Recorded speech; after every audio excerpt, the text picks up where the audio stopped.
Hi guys! Can you hear me? Can you see me? So inulit ko siya kasi sideways pala ako kanina. Can you hear me? So this is it guys! So this is what you guys have been waiting for, the shorter quarantine. It's confirmed, there is now a date. And agad-agad siya guys, it starts today. So I'll wait for more people kasi konti pa kayo. Hi Nigel! Yan, Eduardo. Ay, shout out to Imelda, my auntie. Please subscribe to her. Hi, Mike. Gina. Hindi na siya sideways. Thank you, Imet. How many people? Okay, we're over 100 na. So let's start. What am I talking about? So we've been talking about this for days, about the shorter quarantine. And finally, like 20 or 30 minutes ago, the IATF spokesperson announced the new quarantine protocols. So I'm saying quarantine because there is still quarantine, guys. There is still quarantine, but it is shortened. So, ano bang Tagalog? Basta shortened ng quarantine, guys. Hindi na siya 10 days if you're fully vaccinated. Okay, that's the key here. You need to be fully vaccinated to avail the shorter quarantine. Okay? Kailangan po kumpletong bakuna para maka-avail ng shorter quarantine. So, ano itong shorter quarantine? So, listen up. Effective October 8, effective today today ito. The protocols for green and yellow countries, so all countries in the world except Bermuda. Because right now, Bermuda lang yung red country. Bermuda is the only red country in the world, in the Philippines. So, all countries in the world except Bermuda, if you're fully vaccinated, this is the protocol. Starting today, October 8. Okay? You will get tested on the 5th day. Okay? Facility-based quarantine in the hotel. On the 5th day, you will be tested. And once the result is out and it's negative, goodbye quarantine hotel. Okay? Again, yung swab testing po sa ika-5 araw na. Pag lumabas na yung negative result mo, by quarantine hotel, you will be going home to your wherever you are going. Okay guys? So hindi na 7th day, 5th day na siya. And hindi ka na maghihintay ng another day. Basta as long as your negative result is out, as long as ma-process, they will release it and by quarantine hotel. So that's the good news guys, It's shorter. So it's not 10 days anymore if you're fully vaccinated. So regardless kung saan whether you're vaccinated in the US or in Canada or in Saudi Arabia or in Japan, as long as you're fully vaccinated and you're not coming from a red country, which is Bermuda as of now, then you can avail a shorter quarantine. Okay? Gets nyo? So what protocol they followed? They followed Governor Gwen's protocol. Diba guys? Kopya-kopya. Governor Gwen's protocol. This is from her memo. So for foreign nationals, non-OFWs arriving effective today. So even if you're arriving tomorrow, this will take effect na. Yan. Thank you, Kimi. She's grateful. Yet we have to appreciate it, guys. Anyway, I'll go back.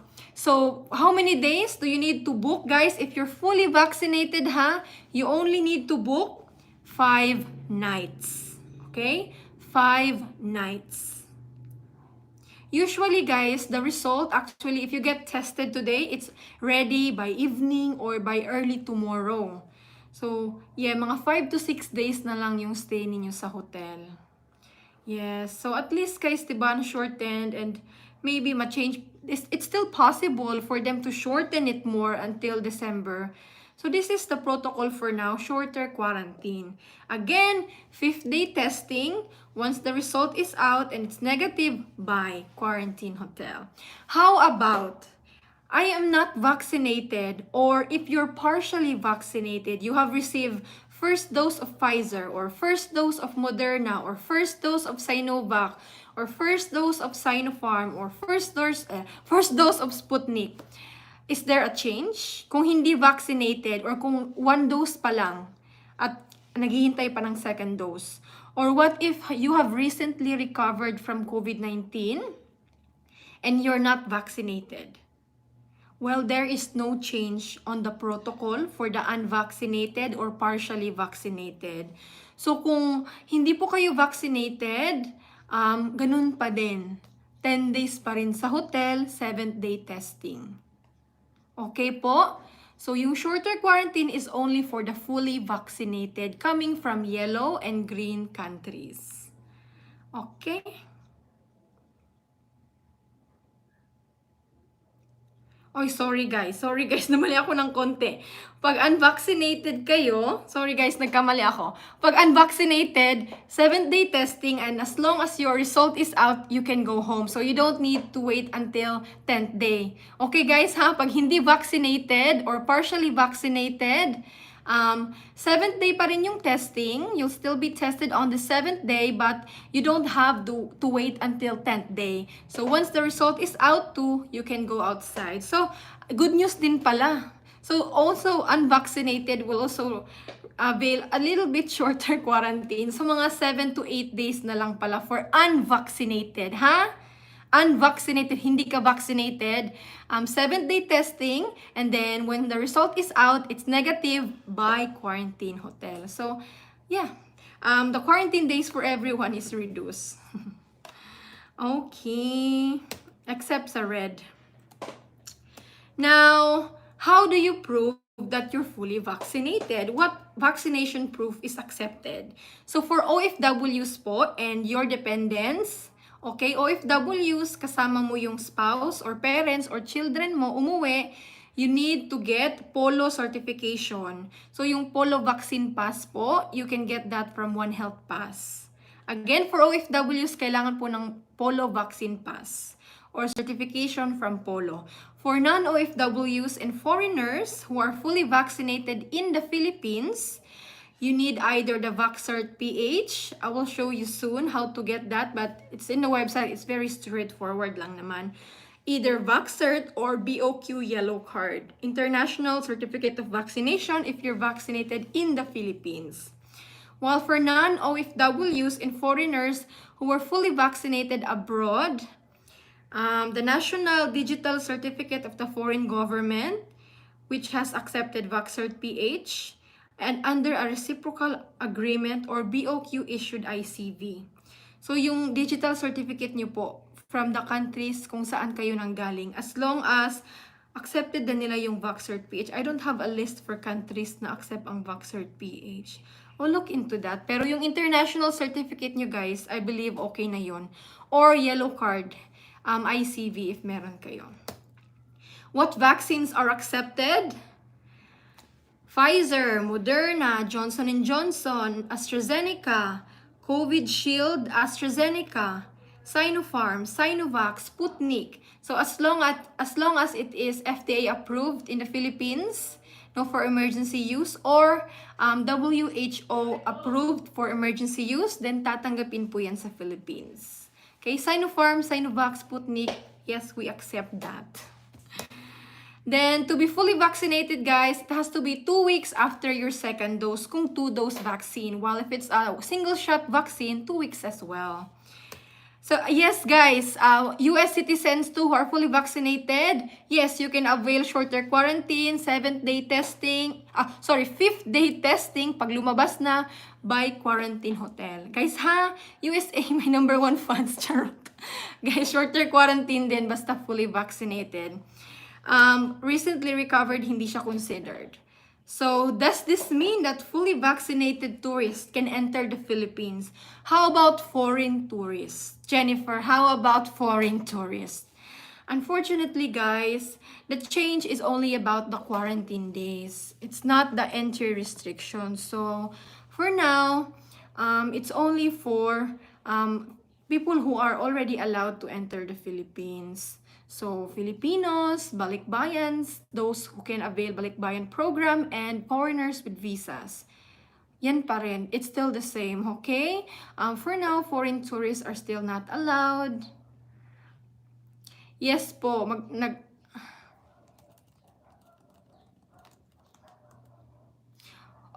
Phoebe, for OFW po, kumuha po kayo ng Polo Vaccine Pass. Pwede nyo po yung kunin online sa One Health Pass po. onehealthpass.com.ph.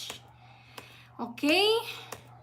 Next question is, does this mean that travel cap will be increased? Tataasan na ba ang travel capacity sa Pilipinas? We have a good memory, guys, and we remember that Secretary Galvez said that once the quarantine days is shortened, the travel cap will be increased from 4,000 to 6,000. So, IETF, follow that. This should follow immediately. Travel cap should be increased na kasi quarantine is shortened na. And, yeah. Next is that if you're, another updates as well ng IETF is that if you're fully vaccinated, guys, and na-close contact kayo of a probable COVID-19 case or a confirmed COVID-19 case, you can undergo a 7 days quarantine period. This is, guys, about close contact, suspect, and confirmed COVID-19 cases. So, shorter quarantine too if you're fully vaccinated. So, guys, you know that green list countries? It doesn't matter anymore because yellow and green, same protocols. So don't worry if your country is not a green country. Okay? Kahit US, Australia, Canada, Saudi Arabia, UAE, Japan, South Korea, all countries in the world except Bermuda, shorter quarantine na po. Again, 5th day yung testing. Pag lumabas na yung result, by quarantine hotel. Kailangan fully vaccinated, ha? Tapos, kung hindi fully vaccinated, 7th day testing, pag lumabas na yung result, pwede nang lumabas, pero kailangan tapusin yung quarantine at home hanggang 14 days. Ay, grabe. Yan. Okay. Saan na ako, guys? Sasagutin ko yung questions nyo, but tapusin mo muna ako. So yun, guys, pag nagka-COVID kayo at fully vaccinated kayo, 7 days lang. Thank you, Sleepy Joe. And then, pag hindi vaccinated, 14 days pa rin. While for age restrictions for travel, you are in NCR and you want to travel in other regions outside of your area, you may now do so if you're under 18 po, if you're over 65 and you're fully vaccinated, or if you have comorbidity, or if you're a pregnant woman who is fully vaccinated, pwede ka na mag-travel sa GCQ and MGCQ areas. Yun lang siya, guys. So I will answer questions na. I have booster shot already from Josephine. It doesn't matter. Kahit may booster shot ka, walang effect. Kasi Philippines is not even administering booster shot. Wala ngang booster shot sa Pilipinas. Oh, that's an interesting question, Marcy. I'm fully vaccinated, but it's mixed vaccine from Canada. I don't know. I will look into that tonight. Because as far as I know, the Philippines doesn't use mixed vaccines. Like, we only use one brand. I will look into that. I don't know the answer for people who have mixed vaccines. Next is from Tony. How about non-vaccinated recovered people? No. Okay? The Philippines, no consideration for those who recently recovered. It's just two things. Fully vaccinated or not vaccinated. How many days ang quarantine galing sa US? If you're fully vaccinated from the US, your 5th day testing, and once may result na and it's negative, that's it. And next question. Oh, this is a good question too. Nawala. From Seth. I'm fully vaccinated, but my 1-year-old is not, of course, because she's not eligible yet. That's a tricky question because from experience on green lanes, if the family are fully vaccinated but the kid is not, they will not avail green lanes. That was green lanes. Look, I cannot answer. I don't want to give answers that I'm not sure. So I'm not sure if you're traveling with children, if you can still avail shorter quarantine. I will look into that as well. Hindi ako sure po sa those traveling with children who are not vaccinated. Next question is from Jerry. Hi Jen, do you still have to quarantine at home after the 5 days if the test is negative? According to the IATF announcement, yes, home quarantine until their 10th day. So if you were released from your hotel on the 5th day, they want you to quarantine for another more, for 5 days more, 4 days more at home. Pero guys, depende sa LGU. It depends. Some LGUs really do not care and they will not monitor you. Pero yun yung sabi ng IATF, tapusin daw. So nasa LGU na kung imo-monitor kayo at kung tatapusin nyo. That's an honest question. Answer pala. Hi Sleepy Joe, thank you for your donation.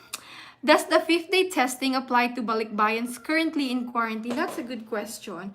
So normally, when there is a new protocol, it doesn't really apply to those who already in quarantine because the effectivity date of this new protocol is October 8. So that's based on history, guys. It's always been like that. Whenever there is a new protocol, those who are already in quarantine are not covered or affected. So my answer to that is no. But try checking in with your hotel. But as for me, I don't think so. Thank you, Mike, my friend in the US. Guys, Mike is in the US, he's a wedding officiate. He helps people with online wedding. He helped the couple that I featured in my vlog. If you guys are interested to do the Utah wedding, you guys talk to Mike. Mike, I don't know how to read your last name, Mike, but he's the guy.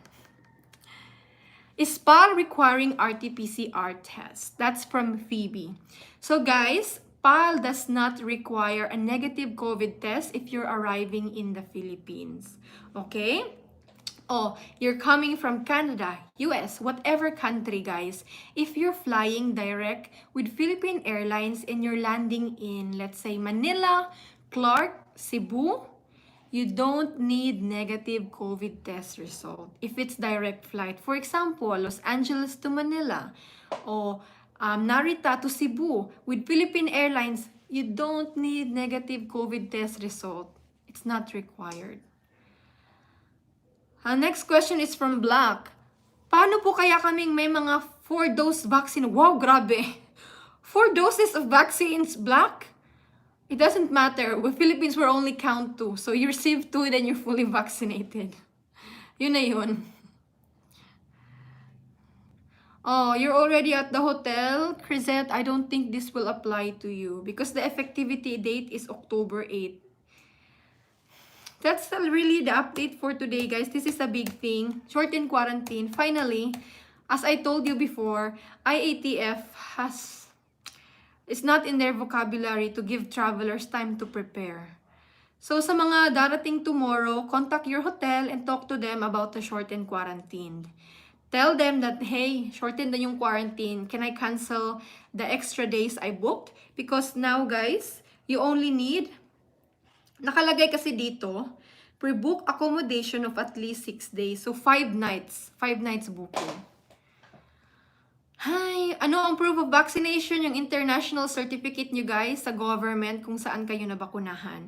While for OFWs and their dependents, na uuwi kasama nila, that's Polo Vaccine Pass. You can apply online. One Health Pass. Mike McGregor, I prefer no quarantine. I know, right? That's the best. No quarantine. But for now, the Philippines is not ready to fully remove the quarantine. So for now, guys, yun pa rin. It's only for the fully vaccinated, 5 days quarantine or 6 days. That's it. Grabe pala yung UAE, no? Black received 2 doses of Sinopharm and then 2 doses of Pfizer. Grabe, double, fully vaccinated. Okay lang po, yung 2 dose Sinopharm mo, accepted na yun. Question from Eduardo. Do I need to register for the One Health Pass kahit sa mga balikbayan dyan? Yes. Everyone, even children, need to register for One Health Pass. Guys, you need to register for One Health Pass. But as far as I know, hindi pa gumagamit yung Cebu But guys, Manila, Clark, Lawag, Subic, Davao, they use One Health Pass. And if you don't have One Health Pass, there's a big chance that you will not be allowed to board. So mag-register po kayo sa One Health Pass. It's good news! Yay! Thanks, JM. So, ilang araw daw kailangan? How many days do you need to book in the quarantine hotel? If you're fully vaccinated and you're not coming from a red country, Bermuda, 5 nights po. 5 nights. Yan po nakalagay sa IATF announcement. Pre-book accommodation of at least 6 days, so 5 nights. Ano pa ba?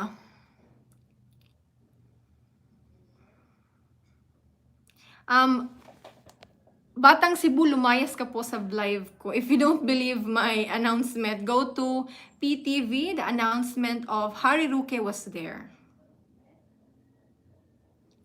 And from Andy Boy, Terry, do I need to be quarantined if I have a layover in Cebu for 3 hours coming from US? As always, guys, your port of entry, kung saan kayo darating, saan kayo papasok, dun kayo magka-quarantine. So, if your flight is US to Cebu to Manila, then you have to quarantine in Cebu. From Mike again, in your opinion, do you think the Philippines is close to opening at all? No, the Philippines wants to reopen, but the Secretary of Department of Tourism, she really wants to open, guys. A lot of agencies want to open, even immigration, but it's always up to the IATF and the President to decide. I think we really are just waiting to vaccinate more Filipinos and to vaccinate our tourism workers. But I think as long as our vaccination reaches some certain targets, especially for tourism workers, we will reopen. We cannot be closed for forever. Thank you for, yes, so we will reopen, guys. It's, hindi lang ngayon, it's just not now. Next is from, ay na-pressure ako, may nag-donate si Ederil Torres. Hi Jen, can you message me once you got the info for infant traveling without vaccinations? Can they consider that since infant can't get vaccinated? Me and my wife is already vaccinated, thanks. I will put it on YouTube, promise guys. Once I get the info, I will look into that today. Yes, that's a big thing, no, for families. Of course, babies cannot be vaccinated yet. I think they should consider if all the family members na who are adults are vaccinated. So I will let you know, guys, in the video sa YouTube po. I have to gather info about that pa. So those who are not trusting me sa information, you go to PTV and their latest live, nandun yung announcement by Harry Roque. I will put the live pa, i-upload ko dito sa YouTube. Okay? Vine with a heart. My 9-month-old baby, does she need negative COVID test? If you mean sa Pilipinas, will my baby get tested? 9 months? Yes. Sadly po, even 9-month-old baby will be tested.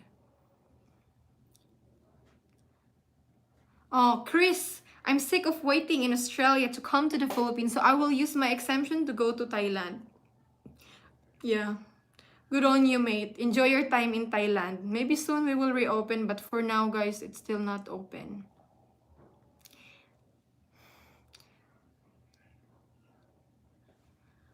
Ang hirap po mag-register sa Vaxcert. Twice na ako nag-register, walang nangyayari.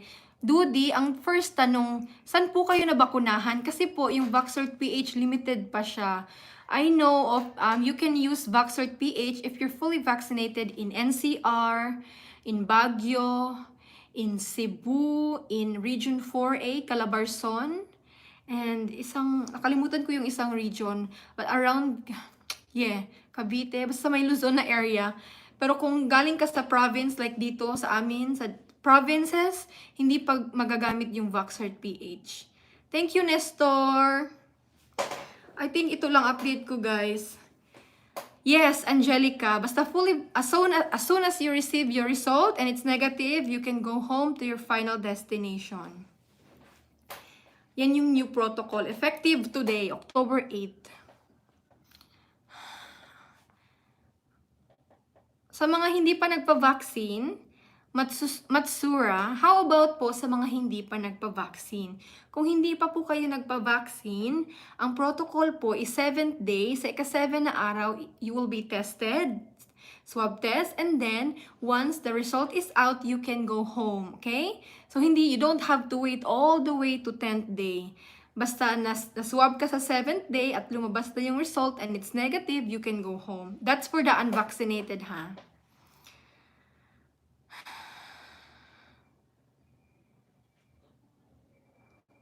Is that today, Jojo? 7 p.m. today? Huh. I think so because the effectivity is October 8. Pero alam niyo guys, sa Pilipinas, baka tawagan niyo agad yung hotel niyo at sabihin nila, we don't know about that. You know that things take time in the Philippines. Maghihintay pa yan sila ng memo from the DOT. So hindi guys, baka agad-agad ngayon tawagan niyo yung hotel niyo. Baka hindi pa nila alam guys. Kasi in-announce to parang mga 1 hour ago pa lang. Ashley, pagkatapos po ba ng 5 days pag-uwi, wala na po bang quarantine sa bahay? Ang sabi ng IATF, tapusin daw hanggang 10 days. So gusto nila mag-home quarantine for another 4 days. Pero, depende talaga yan sa LGU ninyo guys. If the LGU is strict and they will monitor you, well, you have no choice but to follow. But for many areas in the Philippines, they're not monitoring at all and they do not even care. Like I mentioned last night in the vlog, sa Misamis nga or even sa Lapu-Lapu City, if you're fully vaccinated and you already quarantine in a hotel sa Manila or sa Cebu or sa Clark, no need na for quarantine. So it depends talaga sa LGU, guys.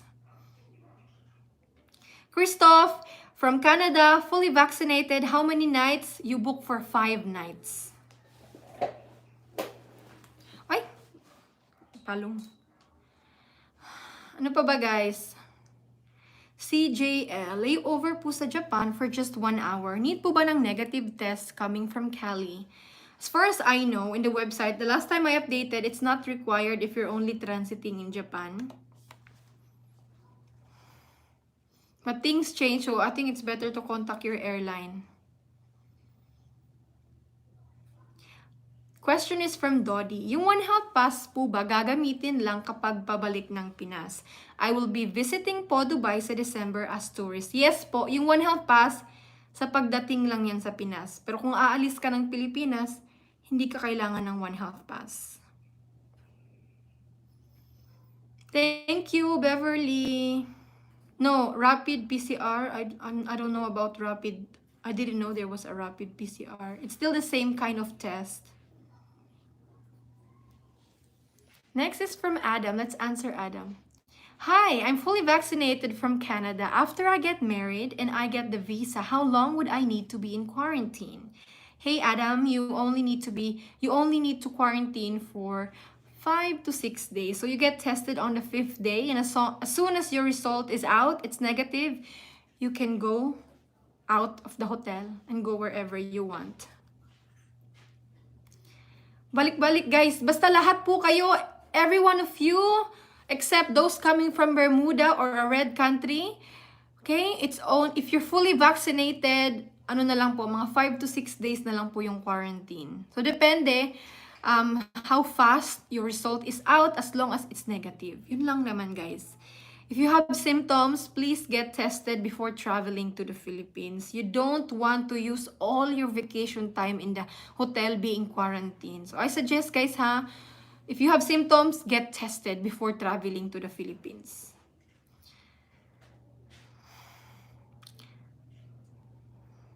When is this effective, Carlene? Effective October 8.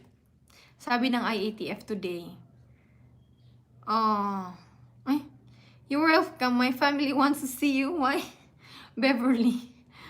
Guys, don't forget to like this video and, share it to anyone na uuwi. For those traveling to the Philippines soon, please share this video, like, and subscribe. Thank you to those who donated. You're very generous. Pang Jollibee ko. Oo nga, yun guys, hindi ko masasagot itong tanong na to, Rosalina. What if you're traveling with children. Kasi children, especially young children, marami sa kanila hindi pa eligible for vaccinations. Would they also be eligible for shortened quarantine? I'm not sure about that, guys. We have to ask DOH and BOQ about that. Thank you, Jennifer. Ano nga same name ko. She just subscribed. Thank you, Jennifer. Going back to the US, kailangan ba ng negative test result? Yes. US government requires negative test result. You really need it. Pero if you're recently recovered from COVID-19, you can bring proof of recovery from your health professional. Thank you, Lenny. Lynn pala. Ay, ang ganda mo pala, madam. Mabuhay. Ah, grabe. Sobrang honest ka taga. Joke lang, guys. She's, only, as, IATF, guys, in their guidelines said, as long as, ang nakalagay dito is National Digital Certificate. So, I know in the US, guys, you can access your vaccinations through online, di ba? So, bring that and then bring also your vaccination card. Another thing that you can use is yung International Certificate of Vaccination, yung yellow. Yan. Paano po pag di nakuha ang vaccination pass? OFW po ba kayo, Miss Minda? Nasa online lang po yan, sa Polo po. onehealthpass.com.ph. Kung nahirapan po kayo, try nyo pong i-contact yung Polo kung saang bansa kayo. Kasi yun yung hinihingi sa mga OFWs, yung Polo Vaccine Pass. May, where to get international vaccination records? If you're talking about the WHO International Vaccination Certificate, you can get that from the clinics. That's been used for many long time na, guys. Alam mo, you know that yellow thing? Your doctor will know about that if you inquire with them. You can even order them sa Amazon. But international certificate from abroad is accepted naman. Or National Digital Certificate. Keith, there, I will put the link sa comment section. I think matatapos na itong vlog kasi napakainit. Guys, if you want to check my source of info, go to PTV on Facebook page, PTV, their latest live. Nandun, there is the announcement of Harry Roque, the IATF spokesperson. So this is, I didn't base my information on an article na nakita ko sa Google. No po, this is based on the announcement of Harry Roque, the IATF spokesperson.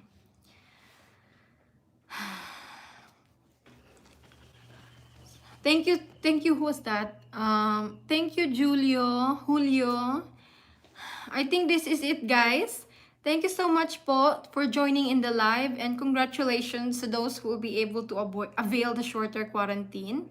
God bless you all and stay safe po. Don't forget to like naman dyan. Like this video. It's so hot in the Philippines. I'll see you tomorrow po. Bye-bye. God bless po. Bye-bye. I'll put the link sa source ko sa comment section so you can watch. Bye. Thank you po. Bye-bye. See you tonight.